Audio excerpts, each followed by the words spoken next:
యేసుక్రీస్తు నామములో మీ అందరికీ శుభములు. ఈరోజు మనము లూకా సువార్త నుండి ప్రశ్నలు మరియు జవాబులు తెలుసుకుందాం. యేసు యెరూషలేము దేని చేత చుట్టబడుతుంది అని చెప్పారు. జవాబు: యేసు యెరూషలేము ఇతర దేశముల యొక్క దండు లేక సైన్యము చేత చుట్టబడుతుంది అని చెప్పారు. 2. యెరూషలేము ఇతర దేశముల దండు చేత చుట్టబడినప్పుడు ఏమి సమీపించెను అని తెలుసుకోవాలి. జవాబు: యెరూషలేము ఇతర దేశముల దండు చేత చుట్టబడినప్పుడు యెరూషలేము యొక్క నాశనము సమీపించెను అని తెలుసుకొనవలెను. 3. యెరూషలేము ఇతర దేశము దండు చేత చుట్టబడినప్పుడు యూదయలో ఉండువారు ఏమి చేయవలెను? జవాబు: యెరూషలేము ఇతర దేశముల దండు చేత చుట్టబడినప్పుడు యూదయలో ఉండువారు కొండలకు పారిపోవలెను. దాని మధ్య నుండి వారు వెలుపలకి పోవలెను. 4. యెరూషలేము సైన్యముతో చుట్టబడినప్పుడు పల్లెటూరులో ఉండేవారు ఎక్కడికి ప్రవేశింపరాదు. జవాబు: యెరూషలేము సైన్యంతో చుట్టబడినప్పుడు పల్లెటూరులో ఉండువారు యెరూషలేములోనికి ప్రవేశింపరాదు. 5. ప్రతిదండన దినములలో ఏవి నెరవేరును? జవాబు: ప్రతిదండన దినములలో లేఖనములలో వ్రాయబడినవన్నీ నెరవేరును. 6. ప్రతిదండన దినములలో ఎవరికి శ్రమ? జవాబు: ప్రతిదండన దినములలో గర్భిణులకు పాలిచ్చువారికి శ్రమ.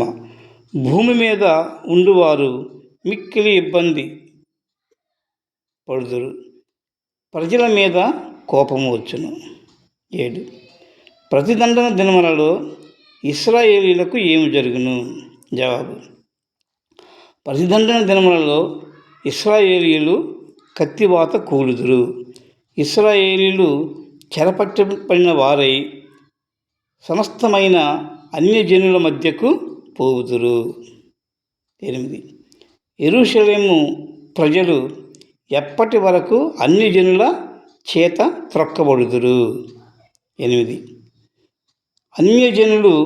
అన్యజనుల కాలము సంపూర్ణమగు వరకు యెరూషలేము ప్రజలు అన్యజనుల చేత త్రొక్కబడుదురు. 9. అంతమునకు సూచనలు ఎక్కడ కనబడును? 9. సూర్య చంద్ర నక్షత్రములలో అంతమునకు సూచనలు కనబడును.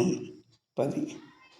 భూమి మీద అంతమునకు సూచనలు ఏమి కనబడును?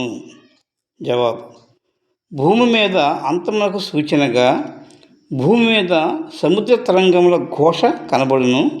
దాని వలన ప్రజలు కలవరపడుదురు, జనమునకు శ్రమ కలుగును. 11.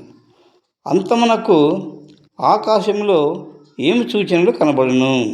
జవాబు: ఆకాశంలోని శక్తులు కదిలింపబడును గనుక లోకము మీదకి రాబోతున్న వాటి విషయమై భయం కలిగి మనుషులు ఎదురు చూచుచు ధైర్యం చెడి కూలుదురు. 12. పైన చెప్పిన సూచనలు జరిగినప్పుడు ఏమి జరుగును? జవాబు: ఈ సూచనలు జరిగినప్పుడు మనుష్య కుమారుడు ప్రభావంతోనూ మహిమతోనూ మేఘారూఢుడై వచ్చును. 13. యేసుక్రీస్తు మేఘారూఢుడై వచ్చుట వలన దేవుని యందు పరిశుద్ధులకు ఏమి కలుగుతుంది? జవాబు: భూమి యందు గల దేవుని పరిశుద్ధులకు విడుదల కలుగుతుంది. 14. మనుష్య కుమారుడు మేఘారూఢుడై భూమి మీదకి వచ్చినప్పుడు పరిశుద్ధులు ఎలా ఉంటారు? జవాబు: మనుష్య కుమారుడు మేఘారూఢుడై వచ్చినప్పుడు పరిశుద్ధులు ధైర్యం తెచ్చుకొని తలెత్తుకొని ఉంటారు అని యేసు చెప్తున్నాడు. యేసు యేసుక్రీస్తు భూమి అంతము జరుగు సమయాల్లో జరుగు వాటిని గూర్చి తన శిష్యులకు తెలియజేస్తున్నాడు. యెరూషలేము ఇతర దేశంలో దండు చేత లేక సైన్యం చేత చుట్టబడినప్పుడు యెరూషలేము నాశనము సమీపించినది అని తెలుసుకోవాలి. అప్పుడు యూదయలో ఉండేవారు దగ్గరలో ఉన్న కొండలకు పారిపోవాలి. పల్లెటూళ్ళలో ఉండేవారు యెరూషలేము పట్టణమునకు ప్రవేశింపకూడదు. అప్పుడు దినములు ప్రతిదండన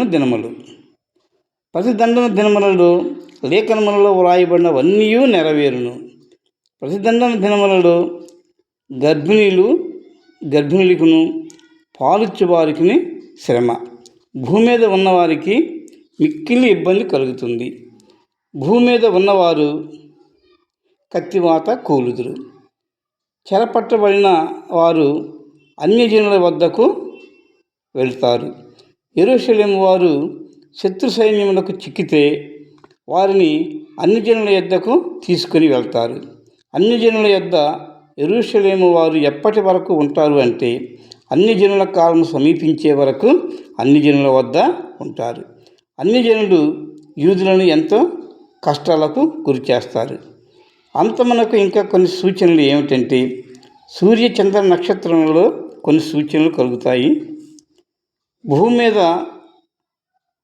సముద్ర తరంగముల ఘోష ఎక్కువ పుడుతుంది కాబట్టి జనములు భయపడతారు. మరి భూమి మీద ఆకాశంలోనూ జరుగు ఈ భయంకరమైన సూచనలు చూసిన ప్రతి ప్రజలు భయపడతారు. ఇలాంటి పరిస్థితులు భూమి మీద ఆకాశంలో కలిగినప్పుడు మనుష్య కుమారుడు ప్రభావంతోనూ మహామహిమతోనూ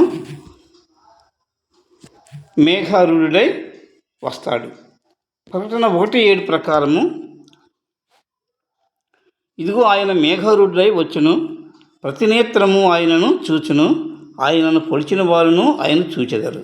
అప్పుడు ప్రతి వారు యేసుక్రీస్తును చూస్తారు. అప్పుడు దేవుని పరిశుద్ధులు సాతాను శక్తుల నుంచి విడుదల పొందుతారు. కాబట్టి దేవుని యందలి పరిశుద్ధులు సంతోషిస్తూ ఉంటారు.